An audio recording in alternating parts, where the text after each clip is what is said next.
நெஞ்சில் குடியிருக்கும் புரிஞ்சு போச்சு. ஸ்டைல் தான் நான் தம்மடிச்ச ஸ்டைல் தான். டான்ஸ் ஆட வருமா? அடியும் அதையும் கலந்து வச்சு விடிய விடிய கலந்து வச்சா பொங்கல் பொங்கல் இழுப்பி எலும்ப ஒடிச்சு வச்சு அடுப்பில்லாம கடிய வச்சா பொங்கல் பொங்கல். எல்லாம் கேட்டிய, அவன் அடி அப்படின்னு கேட்கலையே.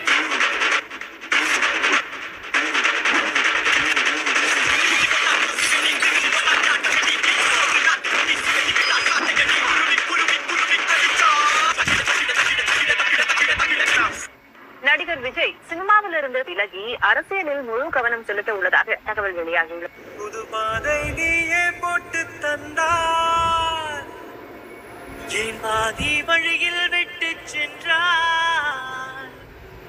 ஒரு தாயை தேடும்